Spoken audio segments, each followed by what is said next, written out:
Justin Gaethje versus Tony Ferguson. What more do I have to say? Today, we're looking at UFC matches that ruined these fighters' careers. Let's start off. That's the first one we got. Justin Gaethje versus Tony Ferguson. He went on an 8-fight losing streak and is technically still on it.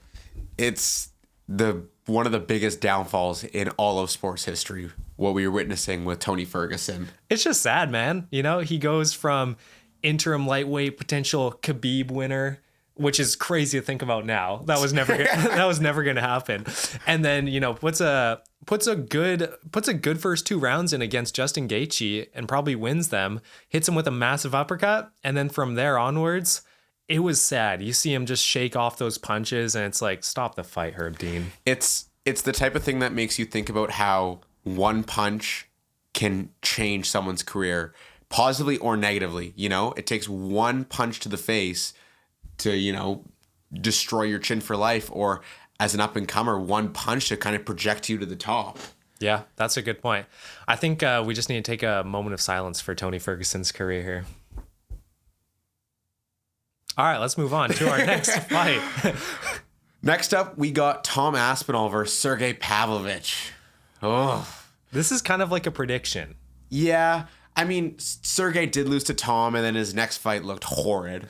Yeah, you're thinking, oh, he's back. He's put on muscle. He looks ripped. This dude's huge. Like, he's going to destroy Volkov. And then that fight is, like, in my bottom 3 fights of the year. I think every single one of us had Sergey Pavlovich as a first-round KO in our predictions. Yeah, we talk about this every time. Like, everyone was like, round 1 KO, Sergey Pavlovich, Volkov, you're toast. And then was, like, sparring. It was cooked.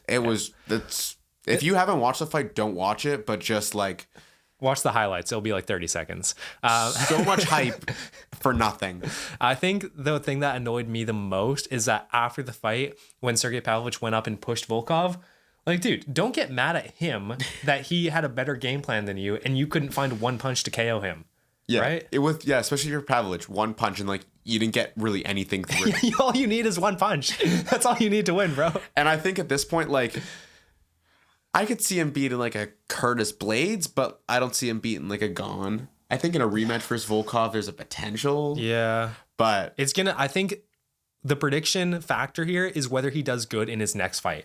That is what's going to decide it. If he loses again to maybe even like a Jairzinho Rosenstrike lower down the rankings, like if he loses to someone like that, he's cooked. Yeah. I think he's kind of just going to be the type of guy for the next however many years, like 3 to 4 years that he's left in the UFC, just kind of... Wait. He's going to be a Rob Whittaker of heavyweight. I think that's too high. Too high? I think he's going to be in like just staying in like the top 6 to 5 8 really range, you know, like projecting people like you beat Pavlovich, then you can have a title shot. Okay, Cannoneer. Yeah, I like that one. Okay, cool. Let's move on to our next one. We got a classic downfall. John Jones versus Dominick Reyes. It shouldn't even be here because Reyes won that fight. And it's just like, you wonder what could have been, how the UFC could have changed if John Jones lost that fight. They obviously would have done an immediate rematch, but who knows how that goes. If we ever had Dominick Reyes as the champ, it's sad to think about because he went on a 3-fight getting finished streak after that fight. And just recently, he won against Dustin Jacoby, I think. Who? Yeah. Who? No, so he's back in the win column, which is amazing to see. And I think he's booked actually against Anthony Smith. Oh, yeah, he is. That's a banger. Yeah, on paper. Anthony Smith versus Roman Dolidze, that showed me the levels that Smith is operating at. That triple leg tap. I mean, technically, with a win over Anthony Smith, Dominick Reyes is like title contender. Pretty much. One more win. You beat Smith, you get to fight Pereira. As Roundtree. Yeah. We'll see how that one goes for him then. Yeah. Ankalaev, you're actually just going to have to wait one more year. We got this new guy. His name's Dominick Reyes. Oh, also, I have to mention he got KO'd by a jab from Ryan Spann. I'm just going to leave that there. All right, our next fighter. We have Yuri Prochazka taking that second loss to Alex Pereira. This one's also kind of a little bit more of a prediction because in the first fight when Pereira knocked out Yuri, he came back and got the win at 300, but then 303 comes back short notice versus Pereira and got brutally KO'd. Yeah, this one is one that's definitely a prediction because he did come back after that first fight and look good-ish against Rakic. He did find that chin, but he also got hit a lot. And I think that if you're someone like Yuri who maybe has three years left in his career, if you keep on getting hit that much and don't evolve your style, like he said, it's going to be an early retirement or he's going to go down to a middleweight division. And I think with Yuri, like, all we need to do to sum up his future is just look at the post-fight in that ring when Pereira just looked at him and he fell. So sad, dude. Just, yeah, that shaman magic. It's kind of unfair if you think about it. But the only thing that like makes me a little bit hesitant with this pick is that I think that he is better than a lot of like the middle of lightweight. That's the thing. Light heavyweight sucks, light heavyweight is kind of like mid-division. So bad. And like even like the top guys like Jamal Hill, like dude is so mid. I would love to see Jamal Hill versus Yuri. I would like to see it, but like I would be like, who's good? Like I would pick Yuri in that fight. I think so, yeah. Because Jamal Hill was like not actually that good. Like that's fake, right? Like he wasn't actually champion. Like that was CGI. That's some COVID type stuff. He won against Glover, who's like 42, and I get Glover is a great fighter. Don't get me wrong, but if you're going up against a John Jones of that division, Jamal Hill, you're cooked, buddy. Okay, let's move on. We got Israel Adesanya versus Sean Strickland. This one was one that I was debating putting in there because it's not like Izzy has looked horrible in his last fights, but there has been a different demeanor from him. Yeah. He gets rattled a little bit more by not only punches, but words. I do think you have to put this one here. And when I was making my own personal list, I included this fight because I feel like Adesanya fell off quite substantially, you know, gets destroyed in that fight and then comes back, fights Dricus, and really did not look like the Izzy that we knew. Yeah, so he lost to Strickland, and then he said he was going to take a layoff until 2027. And I think if you get beaten by someone, I get that he's an active champion, but if you get beaten by someone so badly that you're going to take a 4-year break, he said he was kidding, but there's some truth to that. He did want to take a layoff. But you're also Izzy, you're old as dirt, dude. Like you can't come back. He's like, what, 36 now? Yeah, you come back at 40, like... Yeah, geez. GSP type stuff. Yeah, that's weird. No, I don't know. It's just he didn't look the same against DDP, and I think if he has another fight against a top contender like Kaio, it's like I do think Izzy beats Kaio though. It's a toss up though. Like it's like in the past you would have said, "Oh no, there's no way Izzy ever loses that." Like not in 100 fights, but now it's like Kaio does have a chance. I do think it's a good matchup though for Izzy and against Hamzat. Oh, Hamzat cooks Izzy. Maybe, yeah. I mean, on the ground for sure. I think he takes Adesanya to the ground. And we saw, like, as soon as that fight went to the ground, it was over. For sure. So, really, against a wrestler or someone grappling heavy, I don't think Izzy has much of a chance. And striking, like, his striking did not look that good against Dricus. It wasn't as fast or crisp as what we've seen. Yeah, and I think when we saw him got dominated by Strickland, too, like, just 8 punches for 5 rounds. Yeah. Next up, we have a guy who started a downfall. And are we predicting that he's going to go on his own downfall? We have Justin Gaethje following his loss to Max Holloway, iconically at UFC 300. Parlay seller, classic. No, I don't know. I think this one could be either a absolutely perfect prediction and he gets just flatlined again in his next fight, or he does come back and looks like he always has. He gets rocked a couple times, but in the end he wins. It's going to be dependent on who he fights next, though. It's going to be interesting for me because I think that he's kind of on, like, I feel like he's on a retirement tour, you know, like there's no chance that Justin Gaethje gets another title shot, I don't think. No. Unless he like somehow beats Poirier, Hooker, and then like Charles, you know, like if he beats like 2 out of those guys, then like, sure, you have to give him a title fight, but I don't think he really can compete with Islam. No. And by the time we get there, it's like 2 years down the line too. Yeah. So I think he's kind of on a retirement tour, going to have some awesome fights, but I think one more KO, like he said, and calling it quits. Yeah, which is smart. Like, there's no reason to continue. Maybe he actually looked at what he did to Tony Ferguson and said, I'm not going to be that guy. Could you imagine he went on his own downfall? I mean, yeah, it could start for sure. And we had like Tony Ferguson Jr. come in and like be like... Tony Ferguson Jr.? Who is that? That's Tony Ferguson's son. Oh, okay. That I just made up. Come in here. Him and David Goggins have a son? They don't know my son. Okay, let's just move on. Next up, we got a prediction again. We got Josh Emmett versus Bryce Mitchell. If you guys haven't seen this KO, absolutely brutal. Bryce Mitchell got just flatlined. And then had a seizure. Yeah, literally had a seizure. And I think that this one is, again, it's another fight where the next one Bryce Mitchell has, he needs to win. He needs to win. He cannot get KO'd again. Coming from being one of the top featherweight prospects and then losing his first fight to Ilya and then just getting absolutely destroyed by Josh Emmett, like, where does he really go? Like, the top of featherweight is so stacked. I don't really see Bryce Mitchell competing too much with the guys at the top, so you have to look a little bit lower down. Like, who knows? Maybe he fights like a Danny Ige next. Like, that's 5 spots lower, but build not some even. of that height. Bryce Mitchell's like pretty low. I thought on he the was 9 rankings. and Ige's 14. I don't even think he's 9. He might be lower than that. But yeah, fight someone who has at the bottom of featherweight, and you see what happens. Is he gonna be able to start a new run, or is he gonna be a guy who hangs out at the bottom of featherweight and is gonna be a gatekeeper for the rankings? Yeah, I definitely see him going the gatekeeper route. I don't think he can compete with the top 5 or top 7 of featherweight. I think that he's going to hang around that probably 10 to 15 range for a long time. Yeah, because he's still not that old is the thing, too. But who knows, with a couple more KOs, like 1 or 2 more KOs. And then your chin just turns to dust. You may as well not even fight. Yeah. Okay, let's move on. Dylan, who do we have next? We have Conor McGregor. Got to do it every time. Versus Jose Aldo. So Jose Aldo pretty much lost in record time in a championship fight to lose the belt. And even though he looked good after that, you know, he beat Frankie Edgar at 200. He never was the same to a casual's eyes. If you ask a casual MMA fan and they've only seen 5 clips from the UFC, they have seen Conor McGregor knocking out Jose Aldo. That's one of the first clips that I ever saw, right? Because I was like, I didn't watch that fight live or anything, but everyone knows that fight. Let me talk about Jose Aldo. After we have experienced some extreme backlash for me calling him overrated, when you look at the guys at the top of featherweight, Aldo has lost to all of them. Lost to McGregor, lost twice to Max, and has lost to Volk too.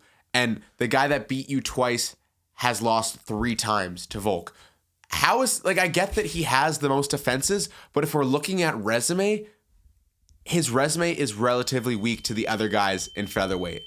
And I think it's more so he's so highly, like, regarded because of his, like, the length rather than the quality. You know, it's a lot of quantity in terms of title defenses. Sorry to go a little bit off track, but yeah, he just really wasn't the same after that McGregor KO. And I think that's a KO that's hard to recover from.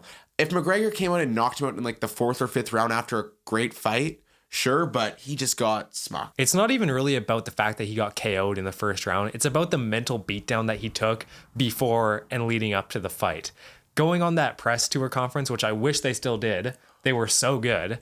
But going on that and just seeing how much he got destroyed by McGregor's fans, it took a mental toll on him. And like I said, he's looked good in other fights. He's still literally fighting today in the top 10 of bantamweight now. So his longevity is incredible and he has great skills still. But to a casual's perspective, I think that this seriously damaged his reputation forever. This one, we saved a classic for second last. We got Leon Edwards versus Kamaru Usman 1. Headshot dead. That's all you gotta say. And that's all Leon has done in his life. Bruv. I headshot dead. Headshot dead him, bruv. I'm surprised that's not like an ad lib in like a Central C song. I think it is. Honestly, probably.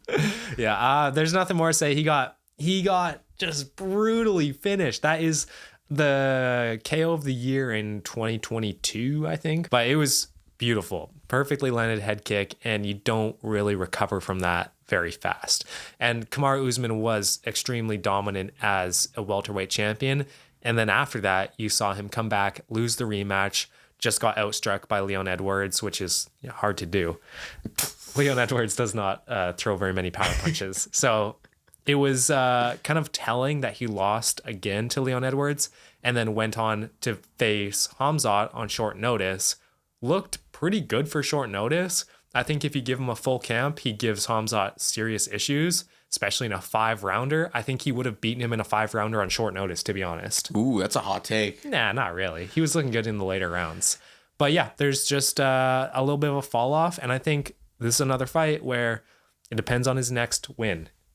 I have a question. When we look at Usman, Adesanya, and Volk, they were all extremely active when they were champions. Is this a sign that maybe it's not the smartest thing to be an extremely active champion because maybe it affects, your longevity being really active in your prime?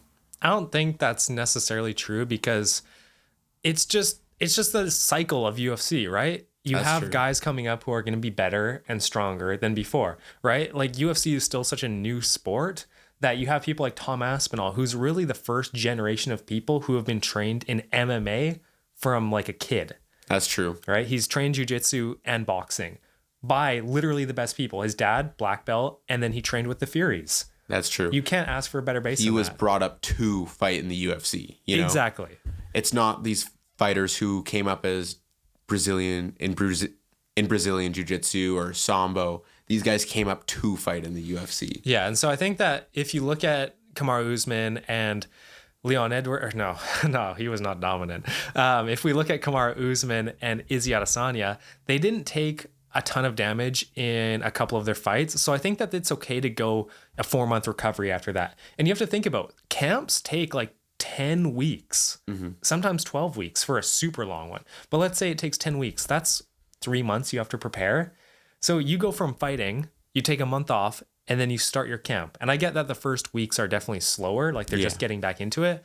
But still, it takes a mental toll on you and your family. Well, think about that then. The mental toll that you have, does that affect you later on in your career? I think that there would be some correlation between someone who's extremely active in their prime when they're at the top and then their fall off. Yeah, that's probably true. There's probably it'd be interesting to see a stat, like how long title reigns are compared to how much they fight. Chat GPT, put it in. Yeah. You look at Jones, though, he was pretty active and he had a super long reign and is still technically champion. I guess. Yeah. All right, moving on to our final fall off of the video. This one hurts. Someone who has the potential to rival Tony Ferguson. Bam, bam. Tai Tuivasa and his loss against Cyril Gane that started his current 5-fight losing streak. This is actually quite fitting because this video is going to be going out around UFC Paris, probably just after. And the Cyril Gane versus Tai Tuivasa was at UFC Paris, which the crowd there, I have to say, you guys are awesome. If there's any French person watching, that crowd, that crowd, along with the Perth crowd, is probably some of the best. Dude, those international crowds are ready. Yeah. They want those fight cards back. They're sick. Like, why are we seeing fight cards in the Apex? Let's go global. Yeah. UFC Edmonton. We're going to carry the Vancouver crowd. Yeah, we're probably going to skip Edmonton. Yeah, but we will go to the next pay-per-view in Vancouver. We would even go to Seattle. Oh, yeah. You can drive there. Yeah. But Edmonton. Meet some soy boys. Vanilla bean latte, please. Home of the Starbucks. Make a video at the gum wall. Ty was looking like he was going to be pretty much the future of the heavyweight division. 100%. Before this. He had so much hype, so much power in his hands. It only took one shot. And then after he got kind of just outstruck with Cyril Gane, similar to what we saw with Volkov versus Pavlovich, right? Pavlovich is this huge power puncher where it only takes one. But if you get pieced up at range, you don't get that opportunity. Well, and I think I was just actually watching this fight back in preparation for this video. Ty was probably one punch away from finishing Cyril Gane in that fight. Mm-hmm. And then I think it showed his immaturity. I think in terms of like mental, like game inside of the ring, Tai Tuivasa is one of the worst. Really? I think he's an idiot in that. IQ 0? Just engagement levels IQ? Couple too many shoeies, but like the way that like that fight was basically all but won for Tai Tuivasa and would have projected him into a title fight, and then you just like slip up and take that one punch, and it's proving my point that it takes one punch to ruin your career. And now you're 5 fights deep into this losing streak. And you're having fights against Rosenstrike where you're landing 4 strikes in a round. Crazy stat. Crazy that they gave a round to Tai Tuivasa in that fight.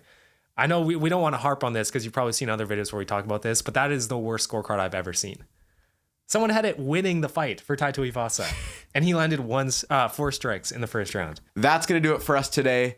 Let us know who you think's going to have the next catastrophic fall off. Who's going to be the next Tony Ferguson? Let us know, and we'll see you guys next time. Peace. See ya.